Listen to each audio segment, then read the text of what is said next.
Vincent Bontemps. Au nom de l'innovation, finalité et modalités de la recherche au XXIe siècle, suivi de l'intention réparatrice. L'innovation est-elle nécessairement synonyme de progrès? L'auteur revient sur les origines politiques, sociologiques, économiques et managériales de l'innovation, devenue le nom de la promesse d'accélérer l'évolution technique, d'en contrôler les fins et d'en augmenter la profitabilité. Tentant de dissiper la confusion entretenue au nom de l'innovation entre les recherches du progrès, du profit et de la puissance, Vincent Bontemps pose, parmi d'autres, une question brûlante. L'innovation est-elle nécessairement synonyme de progrès? En ce début de XXIe siècle, l'innovation semble devenue l'horizon indépassable de la recherche dans le monde entier. Jamais le terme n'a été aussi répandu, sa fréquence dans les publications en langue anglaise et française n'ayant cessé de croître depuis la Seconde Guerre mondiale. Cette augmentation est d'autant plus significative pour la gestion de la recherche qu'elle s'est opérée dans les textes à valeur normative. Alors qu'en 1974, un rapport de la National Science Foundation estimait contre-productive l'utilisation du terme en raison de son équivocité, les objectifs des politiques de recherche sont désormais définis exclusivement au nom de l'innovation. Pour reprendre l'exemple de la Commission européenne, celle-ci s'était fixé dès 2010 l'objectif de développer une union de l'innovation pour 2020.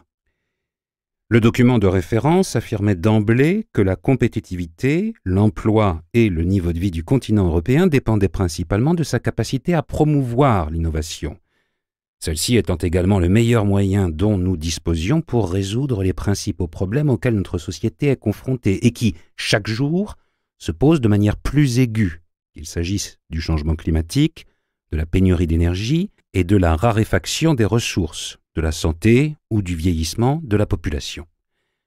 Présentée comme la panacée, apparaissant plus de 300 fois en seulement 50 pages, l'innovation n'y était pourtant elle-même définie nulle part. Sa signification était tenue pour évidente. On peut néanmoins se demander si toutes les occurrences dans les innombrables rapports, articles, discours et la littérature grise renvoient à une même signification. Ici, l'innovation désigne le fruit de recherches techniques et scientifiques. Là, la mise sur le marché de nouveaux produits. Plus loin, les transformations induites dans les sociétés. Et pour finir, l'objectif qui oriente la transformation des organismes de recherche. Il y a là un mystère. Comment une notion dont la signification est si équivoque et incertaine peut-elle prétendre déterminer l'ensemble de la gestion de la recherche?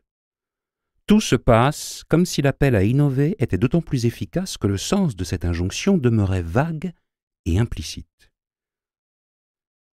Notre recherche est née de ce paradoxe.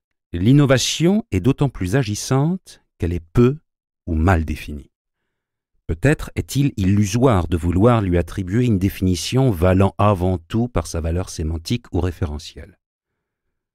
Dans le contexte de la gouvernance de la recherche, l'innovation constitue plutôt un mot d'ordre. Le terme n'entend pas fixer les idées ni décrire une réalité, mais guider l'action d'une myriade d'acteurs de la recherche sans qu'ils aient à se référer à un cadre commun. Ce qui confère une cohérence stylistique plutôt que conceptuelle au discours promouvant l'innovation est à chercher ailleurs que dans un fondement théorique.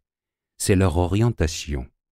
Ils ont en commun de valoriser la nouveauté face à des réalités obsolètes, d'établir une solidarité entre la créativité et de nouveaux objets ou procédés, de réclamer l'apparition d'individus, les innovateurs, aux qualités exceptionnelles, et de se livrer à une apologie de la prise de risque. En somme, l'innovation invoque, plus qu'elle ne la définit, la recherche audacieuse et périlleuse par d'héroïques pionniers d'un futur désirable dont l'avènement exige une rupture avec l'héritage du passé.